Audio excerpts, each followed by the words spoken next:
ओम श्री विष्णवे नमः।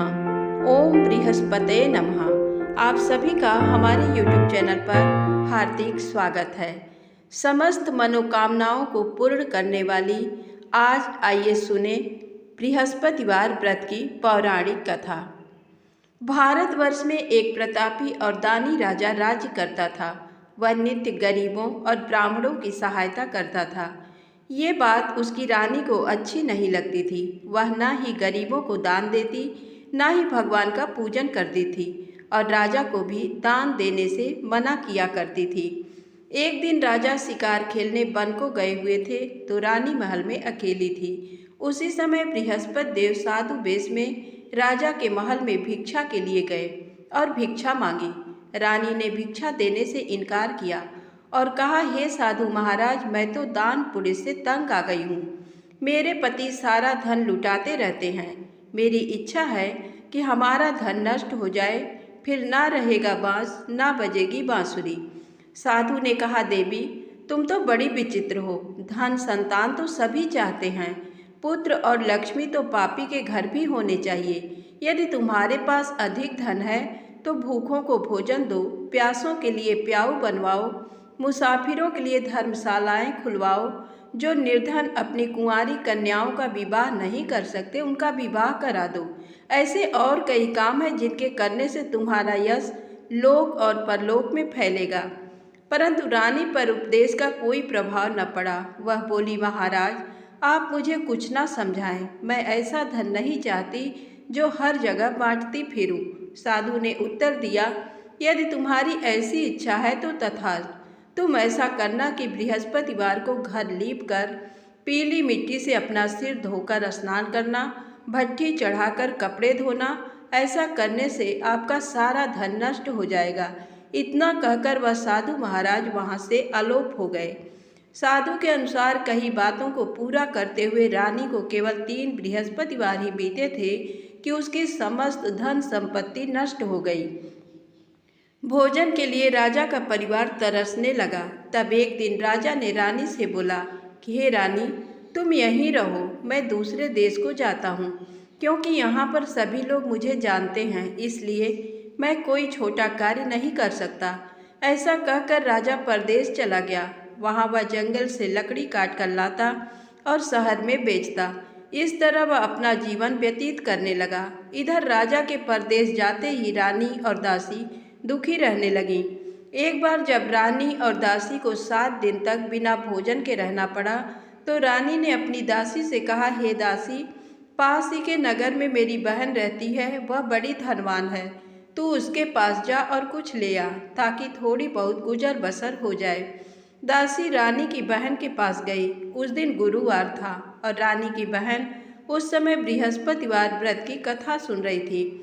दासी ने रानी की बहन को अपनी रानी का संदेश दिया, लेकिन रानी की बड़ी बहन कोई उत्तर नहीं दिया।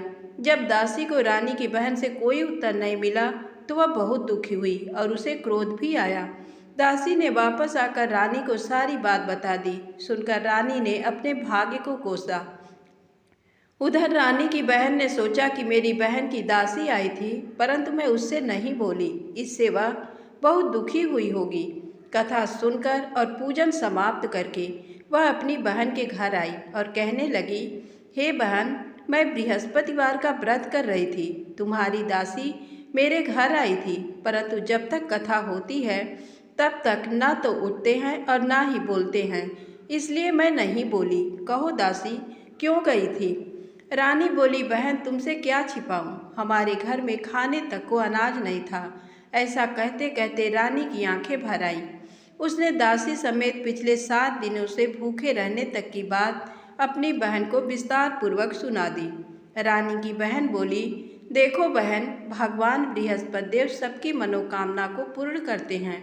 देखो, शायद तुम्हारे घर में अनाज रखा हो। पहले तो रानी को विश्वास नहीं हुआ, पर बहन के आग्रह करने पर उसने अपनी दासी को अंदर भेजा तो उसे सचमुच अनाज से भरा एक घड़ा मिल गया। ये देखकर दासी को बड़ी हैरानी हुई। दासी रानी से कहने लगी, हे रानी, जब हमको भोजन नहीं मिलता तो हम व्रत ही तो करते हैं, इसलिए क्यों न इनसे व्रत और कथा की विधि पूछ ली जाए, ताकि हम भी व्रत कर सकें। तब रानी ने अपनी बहन से बृहस्पतिवार व्रत के बारे में पूछा। उसकी बहन ने बताया, बृहस्पतिवार के व्रत में चने की दाल और मुनक्का से विष्णु भगवान का केले की जड़ में पूजन करें तथा दीपक जलाए, व्रत कथा सुने और पीला भोजन ही करें। इससे बृहस्पति देव प्रसन्न होते हैं। व्रत और पूजन विधि बताकर रानी की बहन अपने घर को लौट गई। 7 दिन के बाद जब गुरुवार आया तो रानी और दासी ने व्रत रखा। घुड़साल में जाकर चना और गुड़ लेकर आई, फिर उससे केले की जड़ तथा विष्णु भगवान का पूजन किया। अब पीला भोजन कहाँ से आए? इस बात को लेकर दोनों बहुत दुखी थे। चूँकि उन्होंने व्रत रखा था इसलिए बृहस्पति देव उनसे प्रसन्न थे। इसलिए वे एक साधारण व्यक्ति का रूप धारण कर 2 थालों में सुंदर पीला भोजन दासी को दे गए। भोजन पाकर दासी प्रसन्न हुई और फिर रानी के साथ मिलकर भोजन ग्रहण किया। उसके बाद वे सभी गुरुवार को व्रत और पूजन करने लगीं। बृहस्पति भगवान की कृपा से उनके पास फिर से धन संपत्ति आ गई, परंतु रानी फिर से पहले की तरह आलस्य करने लगी। तब दासी बोली, देखो रानी, तुम पहले भी इस प्रकार आलस्य करती थी। तुम्हें धन रखने में कष्ट होता था, इस कारण सभी धन नष्ट हो गया। और अब जब भगवान बृहस्पति की कृपा से धन मिला है तो तुम्हें फिर से आलस्य होता है। रानी को समझाते हुए दासी कहती है कि बड़ी मुसीबतों के बाद हमने ये धन पाया है, इसलिए हमें दान पुण्य करना चाहिए, भूखे मनुष्यों को भोजन कराना चाहिए और धन को शुभ कार्यों में खर्च करना चाहिए, जिससे तुम्हारे कुल का यश बढ़ेगा, स्वर्ग की प्राप्ति होगी और पितृ भी प्रसन्न होंगे। दासी की बात मानकर रानी अपना धन शुभ कार्यों में खर्च करने लगी, जिससे पूरे नगर में उसका यश फैलने लगा। एक दिन राजा दुखी होकर जंगल में एक पेड़ के नीचे आसन जमाकर बैठ गया। वह अपनी दशा को याद करके व्याकुल होने लगा। बृहस्पतिवार का दिन था। एकाएक उसने देखा कि निर्जन वन में एक साधु प्रकट हुए। वह साधु वेश में स्वयं बृहस्पति देवता थे। लकड़हारे के सामने आकर बोले, हे लकड़हारे, इस सुनसान जंगल में तू चिंता मग्न क्यों बैठा है? लकड़हारे ने दोनों हाथ जोड़कर प्रणाम किया और उत्तर दिया, महात्मा जी, आप सब कुछ जानते हैं, मैं क्या कहूँ? ऐसा कहकर रोने लगा और साधु को अपनी आत्मकथा सुनाई। महात्मा जी ने कहा, तुम्हारी स्त्री ने बृहस्पति के दिन बृहस्पति भगवान का निरादर किया है, जिसके कारण रुष्ट होकर उन्होंने तुम्हारी ये दशा कर दी। अब तुम चिंता को दूर करके मेरे कहने पर चलो तो तुम्हारे सब कष्ट दूर हो जाएंगे और भगवान पहले से भी अधिक संपत्ति देंगे।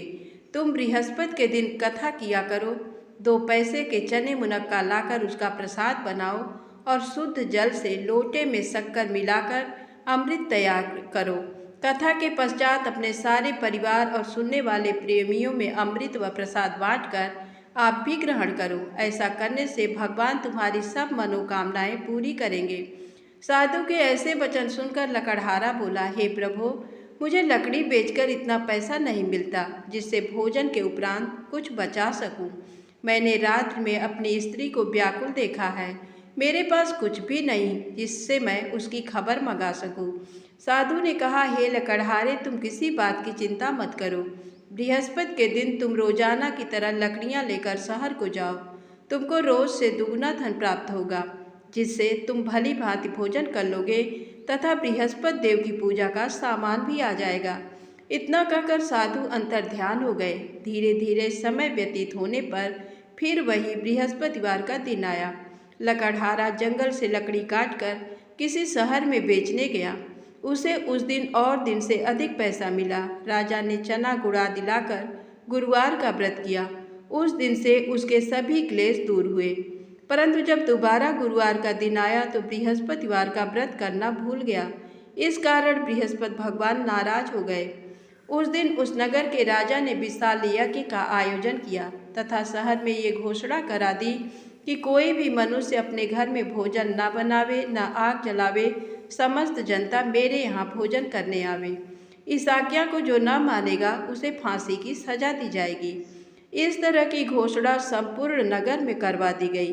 राजा की आज्ञानुसार शहर के सभी लोग भोजन करने गए, लेकिन लकड़हारा कुछ देर से पहुंचा, इसलिए राजा उसको अपने साथ घर लिवा ले गए और ले जाकर भोजन करा रहे थे तो रानी की दृष्टि उस खूंटी पर पड़ी जिस पर उसका हार लटका हुआ था। वह वहाँ पर दिखाई नहीं दिया। रानी ने निश्चय किया कि मेरा हार इस मनुष्य ने चुरा लिया है। उसी समय सिपाहियों को बुलाकर उसको कारागार में डलवा दिया। जब लकड़हारा कारागार में पड़ गया और बहुत दुखी होकर विचार करने लगा कि न जाने कौन से पूर्व जन्म के कर्म से मुझे ये दुख प्राप्त हुआ है, और उसी साधु को याद करने लगा जो कि जंगल में मिला था। उसी समय तत्काल बृहस्पति देव साधु के रूप में प्रकट हुए और उसकी दशा को देखकर कहने लगे, अरे मूर्ख, तूने बृहस्पति देव की कथा नहीं करी, इस कारण तुझे दुख प्राप्त हुआ है। अब चिंता मत कर। बृहस्पतिवार के दिन कारागार के दरवाजे पर 4 पैसे पड़े मिलेंगे। उनसे तू बृहस्पति देव की पूजा करना, तेरे सभी कष्ट दूर हो जाएंगे। बृहस्पति के दिन उसे 4 पैसे मिले। लकड़हारे ने कथा कही। उसी रात्रि को बृहस्पति देव ने उस नगर के राजा को स्वप्न में कहा, हे राजा, तुमने जिस आदमी को कारागार में बंद कर दिया है वह निर्दोष है, वह राजा है, उसे छोड़ देना। रानी का हार उसी खूंटी पर लटका है। अगर तू ऐसा नहीं करेगा तो मैं तेरे राज्य को नष्ट कर दूंगा। इस तरह रात्रि के स्वप्न को देखकर राजा प्रातःकाल उठा और खूंटी पर हार देखकर लकड़हारे को बुलाकर क्षमा मांगी तथा लकड़हारे को योग्य सुंदर वस्त्र आभूषण देकर विदा कर दिया। बृहस्पति देव की आज्ञा अनुसार लकड़हारा अपने नगर को चल दिया। राजा जब अपने नगर के निकट पहुंचा तो उसे बड़ा आश्चर्य हुआ। नगर में पहले से अधिक बाग, तालाब, कुएं तथा बहुत सी धर्मशाला, मंदिर आदि बन गए हैं। राजा ने पूछा, ये किसका बाग और धर्मशाला है? तब नगर के सब लोग कहने लगे, ये सब रानी और बांदी के हैं। तो राजा को आश्चर्य हुआ और गुस्सा भी आया। जब रानी ने ये खबर सुनी कि राजा आ रहे हैं तो उन्होंने बांदी से कहा कि हे दासी, देख, राजा हमको कितनी बुरी हालत में छोड़ गए थे। हमारी ऐसी हालत देखकर वह लौट न जाए, इसलिए तू दरवाजे पर खड़ी हो जा। आज्ञानुसार दासी दरवाजे पर खड़ी हो गई। राजा आए तो उन्हें अपने साथ लिवा लाई। तब राजा ने क्रोध करके अपनी रानी से पूछा कि ये धन तुम्हें कैसे प्राप्त हुआ? तब उन्होंने कहा, हमें ये धन बृहस्पति देव के इस व्रत के प्रभाव से प्राप्त हुआ है। राजा ने निश्चय किया कि 7 रोज बाद तो सभी बृहस्पति देव का पूजन करते हैं, परंतु मैं प्रतिदिन दिन में 3 बार कहानी तथा रोज व्रत किया करूँगा। अब हर समय राजा के दुपट्टे में चने की दाल बंधी रहती तथा दिन में 3 बार कहानी कहता। एक रोज राजा ने विचार किया कि चलो अपनी बहन के यहाँ हो आवे। इस तरह निश्चय कर राजा घोड़े पर सवार हो अपनी बहन के यहाँ को चलने लगा। मार्ग में उसने देखा कि कुछ आदमी को एक मुर्दे को लिए जा रहे हैं। उन्हें रोककर राजा कहने लगा, अरे भाइयों, मेरी बृहस्पति देव की कथा सुन लो। वे बोले, लो, हमारा तो आदमी मर गया है, इसको अपनी कथा की पड़ी है। परंतु कुछ आदमी बोले, अच्छा कहो, हम तुम्हारी कथा भी सुनेंगे।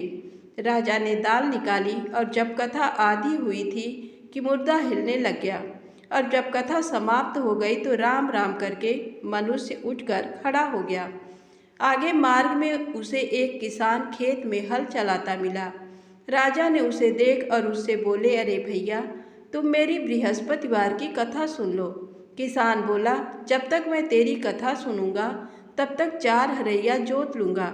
जा अपनी कथा किसी और को सुनाना। इस तरह राजा आगे चलने लगा। राजा के हटते ही बैल पछाड़ खाकर गिर गए तथा किसान के पेट में बड़ी जोर का दर्द होने लगा। उस समय उसकी माँ रोटी लेकर आई। उसने जब यह देखा तो अपने पुत्र से सब हाल पूछा और बेटे ने सभी हाल कह दिया। तो बुढ़िया दौड़ी दौड़ी उस घुड़सवार के पास गई और उससे बोली कि मैं तेरी कथा सुनूंगी, तू अपनी कथा मेरे खेत पर चलकर ही कहना। राजा ने बुढ़िया के खेत पर जाकर कथा कही, जिसके सुनते ही वह बैल उठ खड़े हुए तथा किसान के पेट का दर्द भी बंद हो गया। राजा अपनी बहन के घर पहुंचा। बहन ने भाई की खूब मेहमानी की। दूसरे रोज प्रातःकाल राजा जगा तो वह देखने लगा कि सब लोग भोजन कर रहे हैं। राजा ने अपनी बहन से कहा, ऐसा कोई मनुष्य है जिसने भोजन नहीं किया हो? मेरी बृहस्पतिवार की कथा सुन ले। बहन बोली, हे भैया, ये देश ऐसा ही है कि पहले यहाँ लोग भोजन करते हैं, बाद में अन्य काम करते हैं। अगर कोई पड़ोस में हो तो देख आऊं। वह ऐसा कहकर देखने चली गई, परंतु उसे कोई ऐसा व्यक्ति नहीं मिला जिसने भोजन न किया हो। अतः वह एक कुम्हार के घर गई, जिसका लड़का बीमार था। उसे मालूम हुआ कि उनके यहाँ 3 रोज से किसी ने भोजन नहीं किया है। रानी ने अपने भाई की कथा सुनने के लिए कुम्हार से कहा। वह तैयार हो गया। राजा ने जाकर बृहस्पतिवार की कथा कही, जिसको सुनकर उसका लड़का ठीक हो गया। अब तो राजा की प्रशंसा होने लगी। एक रोज राजा ने अपनी बहन से कहा कि हे बहन, हम अपने घर को जाएंगे, तुम भी तैयार हो जाओ। राजा की बहन ने अपनी सास से कहा। सास ने कहा, हाँ चली जा, परंतु अपने लड़कों को मत ले जाना, क्योंकि तेरे भाई के कोई औलाद नहीं है। बहन ने अपने भैया से कहा, हे भैया, मैं तो चलूँगी, पर कोई बालक नहीं जाएगा। राजा बोला, जब कोई बालक नहीं चलेगा तब तुम ही क्या करोगी। बड़े दुखी मन से राजा अपने नगर को लौट आया। राजा ने अपनी रानी से कहा, हम निर्वंशी हैं, हमारा मुंह देखने का धर्म नहीं है और कुछ भोजन आदि नहीं किया। रानी बोली, हे प्रभु, बृहस्पति देव ने हमें सब कुछ दिया है, वह हमें औलाद अवश्य देंगे। उसी रात को बृहस्पति देव ने राजा से स्वप्न में कहा, हे राजा, उठ, सभी सोच त्याग दे, तेरी रानी गर्भ से है। राजा की ये बात सुनकर बड़ी खुशी हुई। 9वें महीने में उसके गर्भ से एक सुंदर पुत्र पैदा हुआ। तब राजा बोला, हे रानी, स्त्री बिना भोजन के रह सकती है, पर बिना कहे नहीं रह सकती। जब मेरी बहन आए तो मुझसे कुछ कहना मत। रानी ने सुनकर हाँ कर दिया। जब राजा की बहन ने ये शुभ समाचार सुना तो वो बहुत खुश हुई तथा बधाई लेकर अपने भाई के यहाँ आई। तभी रानी ने कहा, घोड़ा चढ़कर तो नहीं आई, गधा चढ़ी आई। राजा की बहन बोली, भाभी, मैं इस प्रकार न कहती तो तुम्हें औलाद कैसे मिलती। बृहस्पति देव ऐसे ही हैं, जैसी जिनके मन में कामनाएं हैं सभी को पूर्ण करते हैं। जो सद्भावना पूर्वक बृहस्पतिवार का व्रत करता है एवं कथा पढ़ता है अथवा सुनता है, दूसरों को सुनाता है, बृहस्पति देव उसकी सभी मनोकामना पूर्ण करते हैं। बोलो बृहस्पति भगवान की जय।